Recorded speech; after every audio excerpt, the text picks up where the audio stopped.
This is FYI News 13, brought to you by SSPTV and the Hazleton Standard Speaker. For your information, the superintendent of the Hazleton Area School District is here to talk more about the ongoing busing situation. Good evening and thank you for joining us at FYI. I'm Ken Kara and we have a great show for you tonight. And I'm not just saying that to fill the 20 seconds I have to at this point of the show. First up, headlines from FYI and the Hazleton Standard Speaker. A Hazleton Area School District teacher is facing charges in connection with a hit-and-run crash earlier this month.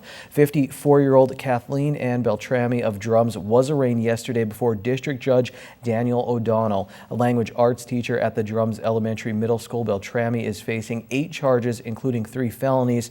One of the felony charges is driving under the influence of alcohol or a controlled substance. She's accused of hitting a motorcycle operated by Benjamin Minich on September 7th at the intersection of North Hunter Highway and Old Turnpike Road in Butler Township. Today we talked with District Superintendent Dr. Craig Butler about the situation. Well, Lisa, obviously we are saddened to hear that yet another situation has occurred that has put Kate in a precarious position. By the same token, our main concern is our children and the safety and welfare of our children. Obviously, Ms. Beltrami has put herself in a situation where her employment, and I have not spoken with the board at this point, but seeking some advice from our solicitor, Chris Lesser, in terms of next steps with Ms. Beltrami. I don't think the future looks good at this point. Is she currently employed by the district?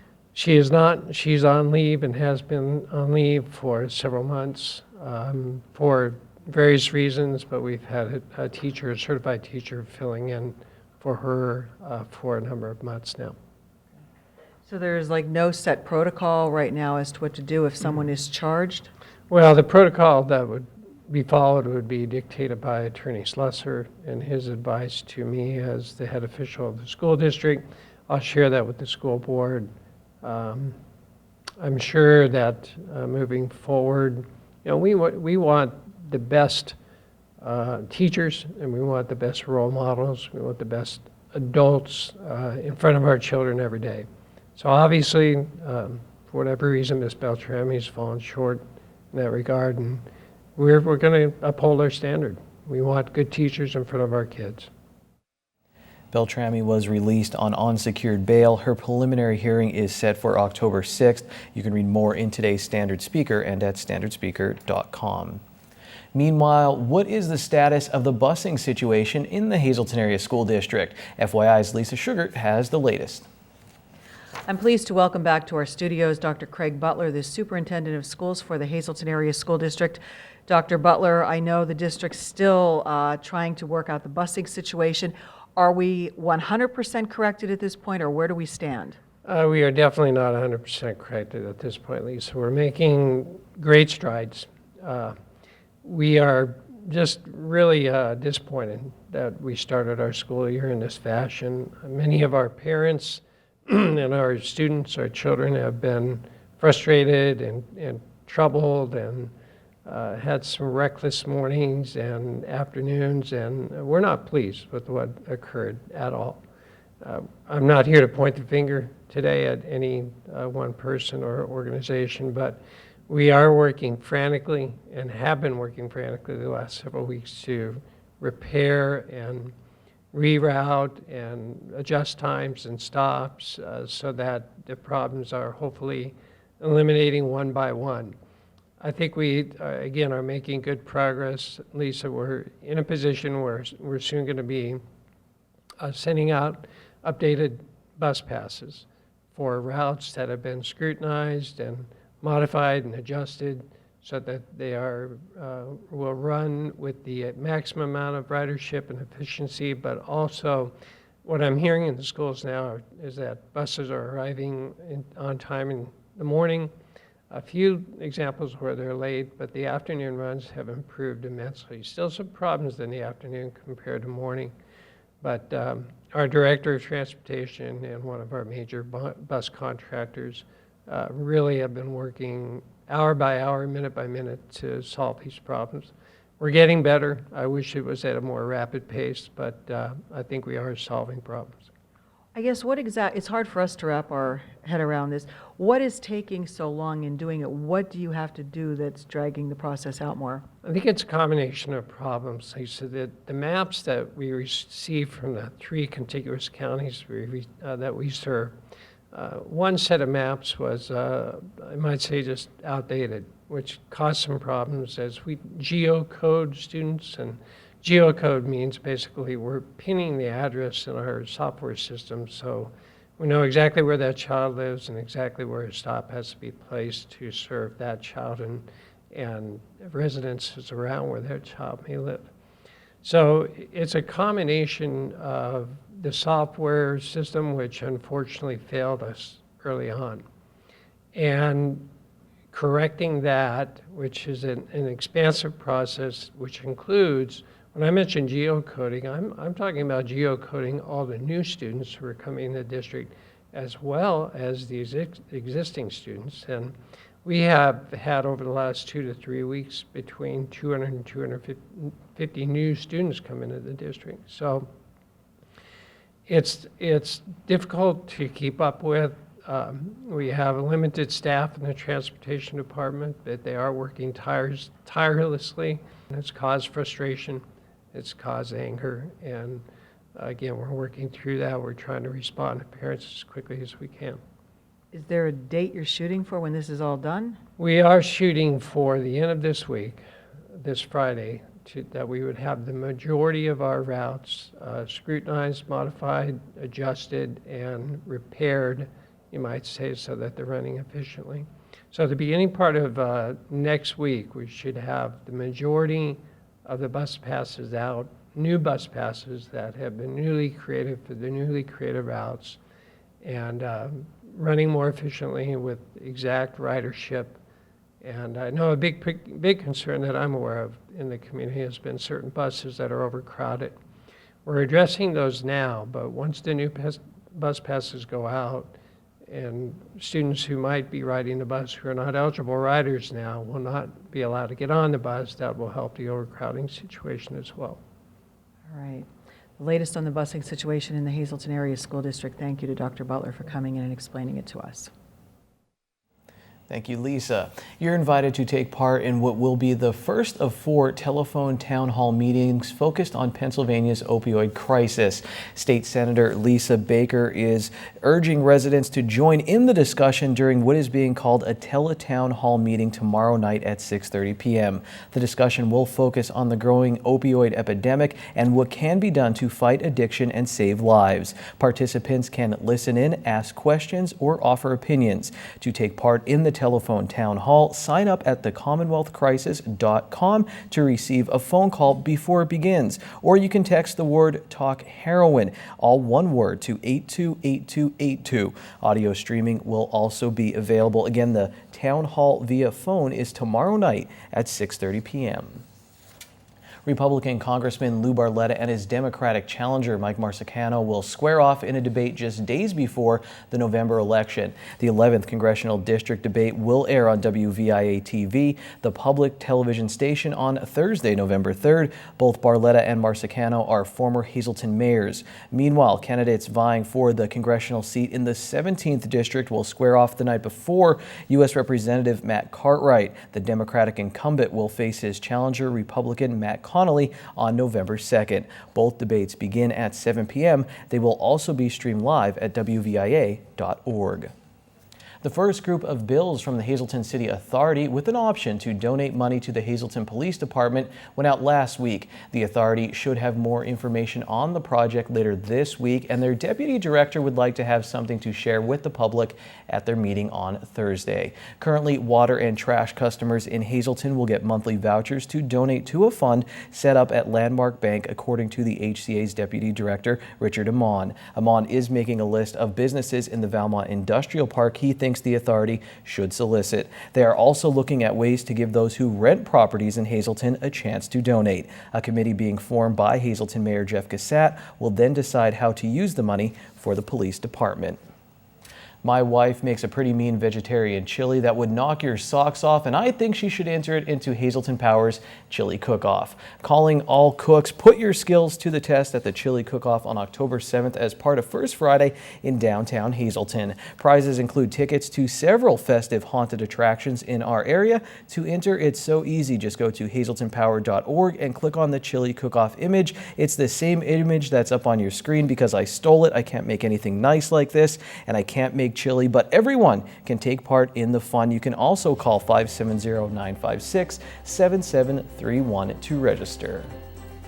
Still to come on FYI, a preview of a special event happening this week at the Bloomsburg Fair. And in sports, we're going to Marion cross country practice to talk with some of the runners and their new head coach, who's already in the Hazleton Sports Hall of Fame.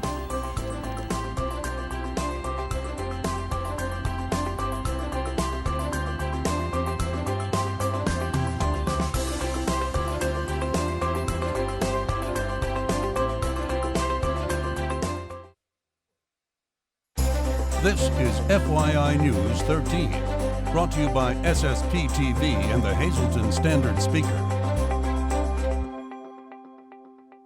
Your help is needed to make a tasty fundraiser a success. Brandon's Forever Home is hosting a Krispy Kreme donut sale, and volunteers are needed to help sell the donuts.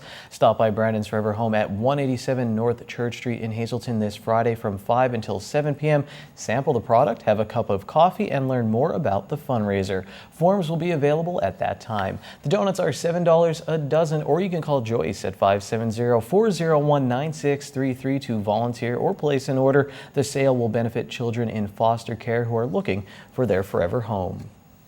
The 161st Annual Bloomsburg Fair gets underway this Friday. Our Janine Mazurkevich has more on this year's big event. It is one of the largest events in northeastern Pennsylvania, and it is happening soon. We're with Paul Reichard now to talk about, of course, the Bloomsburg Fair. That's correct. We're here. We're here, and it's time for action. The time for action, and what happened to last year? It came around so fast. I know. Last year was a blast, and I'm sure this year you have a lot new surprises in store for everyone that comes. Exactly. And I think the biggest thing that's going to happen this year is the barn raising with the Amish. Okay. And it's something that a lot of people have never seen, and we hope they should come out the first Friday to see the barn raising. Now, one thing that you'll find this time, they won't have their horses here to lift those things. It'll be a big crane. So things won't be quite the same, but they will have their straw hats, no metal caps, that kind of thing. So it's going to be an exciting week for us. Yes, we always love to talk about the Bloomsburg Fair and all the history that you provide, the culture of Pennsylvania. That's correct. It's unbelievable, and we want to keep it an agricultural fair. Mm-hmm. And it's difficult the way it is today, but getting back to the barn a little bit, some of that will be the farm museum, which has all the antique items in it, will be transferred to the barn, and then we convert the farm museum into technology, because you got to keep up with the times. And I think there's a lot of technology out there that we can bring into to that big building, and plus the school districts and whatever we can use. It'd be great. And again, when are the dates of the fair this year? Well, actually, the preview day is September 23, and we start at 2 o'clock for a $3 fee, free parking. And then the rest of the week, it's 7 o'clock till whenever during the week, and it goes to the October 1st. Okay. So again, we have a lot of history going on happening at the fair. You definitely want to stop. Every year it's different. Every year there's something new. Of course, there's a lot of great vendors here, and I believe we're going to talk about that this coming week on FYI. Time now for FYI News 13 weather. Not much to complain about today, no sir. Here's our local weather forecast from the National Weather Service. Tonight will be mostly clear with a low in the upper 50s. We'll have a calm wind becoming north around 6 miles per hour after midnight. Wednesday is sunny. We'll get up near 80 degrees. Wednesday night clear, once again in the upper 50s for a low. Thursday sunny with a high near 76 degrees, light wind. Thursday night mostly clear, low in the upper 50s. Friday is mostly sunny with a high near 78 degrees. Friday night partly cloudy, low of 58. 55 degrees. Cools down a bit on Saturday, mostly sunny with a high near 69, and Saturday night is clear and we'll get down into the 40s, low of 47 degrees. Tonight's home of the week is at 20 Greenbrier Lane in Eagle Rock Resort in Drums. This cozy custom log home is nestled on a large corner lot among the pine trees near the ski slopes, golf course, and front gate of the resort. Built in 2013, it features an open floor plan, cathedral ceiling, a prow wall of windows, stone fireplace, granite kitchen, stainless steel appliances, a deck, and covered porch. It's fully furnished for $249,000, and you can tour it during an open house this Saturday from 10 a.m. to 12 p.m. Call Nancy for directions and more info at 570-384-1361. Right to our midday winning lottery numbers: pick 2, 34, pick 3, 063, pick 4, 8199, and pick 5, 50100. We'll speak with Tom Kostick, the new Marian Catholic head cross-country coach, when we come back.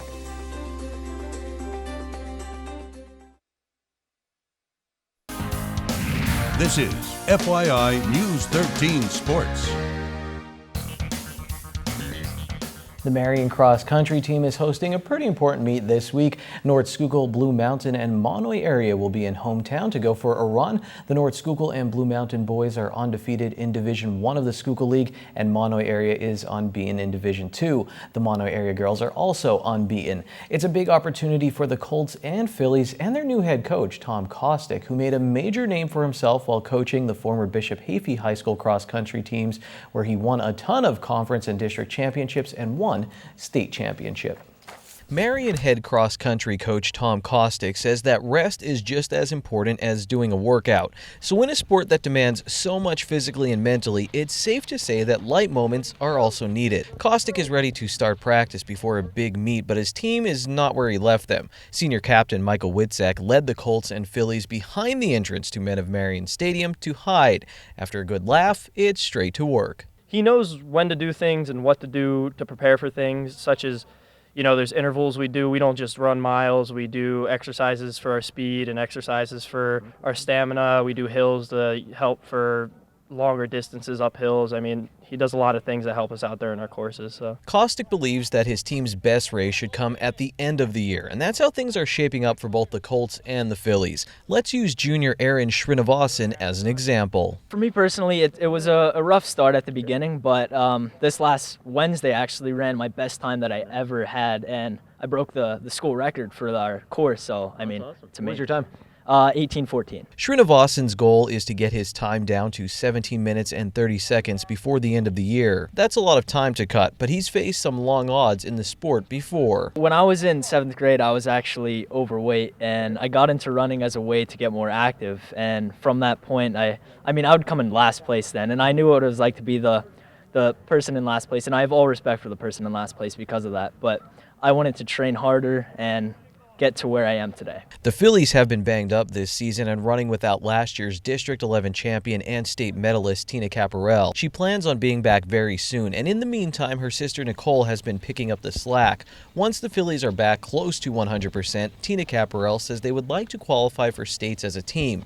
To do that, they would need to be successful at districts. Last year's District 11 race had a storybook ending for Tina and Nicole. Probably my favorite memory is I think districts last year, just hearing her coming out behind me and us finishing 1-2, that was pretty great. What have you learned from her? Probably just always keep going, because when we run, if I'm always could we take a break, she's always keep going, you can do it, keep going, you can't stop. Can you attribute some of your success to just maybe having that person there always pushing you? Definitely, yeah. I probably would not have been where I am without her. We started out doing youth triathlons when we were about 6, and we started running, and then we started doing 5Ks when I think I was about 11 or 12, and she was 11, I think, and we just started doing them, and they got more fun, and we got good at them. Both sisters love to look back at old pictures from their racing careers. It would be nice to add more pictures to the scrapbook in 2016. Maybe their coach will get them back for hiding before practice and photobomb them. This is Kostick's first head coaching job since Bishop Hafey High School closed in 2006. I think the same philosophy applies. Hard work, dedication, commitment, those things don't change. How you apply them and different generation of kids, students this year. To this point, it's different. You have to change tactics certainly how I was coached and how I can coach now are totally different. So, I mean, you learn to adjust to your audience and coach your audience using the same tactics. We'll talk more about the return of Mr. Kostick to cross country on an upcoming Out of Left Field. Will be on episode 3 this season. All right, water polo, anyone? Here's our FYI standard speaker scoreboard. Jorge Moncayo had 4 goals in Hazleton area's win over Wyoming Valley West. Maggie Yanis had 3 for the Lady Cougars in a loss. Dallas beat the Cougars in golf in a very close match. Jordan Pick and Brady Antolik shot 37s for the Big HA. Jasmine Mooney was once again out of this world for the Marion girls volleyball team. She had 10 kills in a victory. MMI Prep beat Hazleton area. Lauren Banyas had 20 assists for the Lady Preppers. Wyoming Valley West blanked Hazleton area in field hockey. In college men's soccer, Kyle Venditti had a hat trick as PSU Hazleton beat PSU New Kensington. Hazleton area and Tamaqua both lost in boys soccer. And in girls soccer, Tamaqua put up 6 goals against North Schuylkill. Emma Kaczynski and Kayla Sherry both had 2 goals. Cubs, they won as Addison Russell hit his 21st home run and Aroldis Chapman got his 35th save of the season. And tonight is the night the Scranton Wilkes-Barre Rail Riders will take on El Paso in the AAA National Championship game. You can watch it live at 8 p.m. on the NBC Sports Network. Stop in Bottlenecks on Tuesday for their traditional bone-in wing night. 50 cents a wing. Add a small order of fries for only $1.50. Good evening, everyone, and here's tonight's social news. First tonight, happy birthday to Yolanda Veet. This wish comes with love from your family and friends. In our Talk of the Town report, Community Services for Sight will be hosting the Eugene Plaza Memorial Beer, Wine, Dine, and 9 on Friday, October 14th at Sugarloaf Golf Club. This 9-hole 4-person scramble is set for 3 p.m. and will be featuring a beer and wine tasting plus a great buffet dinner. Cost is $50 per golfer and $35 for non-golfing guests. For info, just call 570-455-0421. And finally, Holy Trinity Orthodox Church, 223 South Kennedy Drive in McAdoo, will be having a pierogi and halushki sale on Friday, September 23rd from 10 to 5 p.m. Call ahead to secure your order by calling 570-929-2179.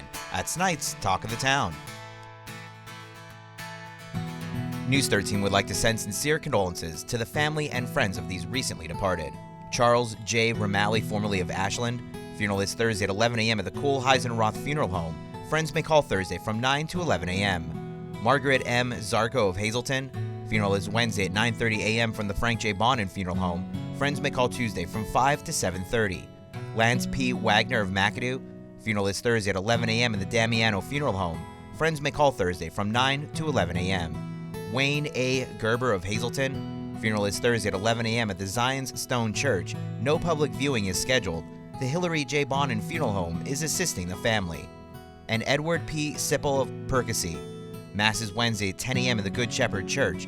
The McHugh Wilczek Funeral Home is in charge of arrangements.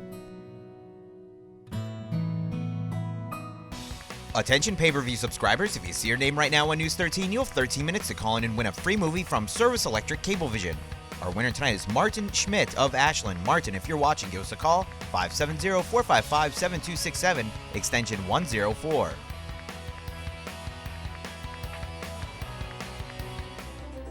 That's a wrap on another edition of FYI. If you missed anything, go to SSPTV.com and check it out. We have a little archive set up right there for you. We'll see you again tomorrow. Take it easy, everyone.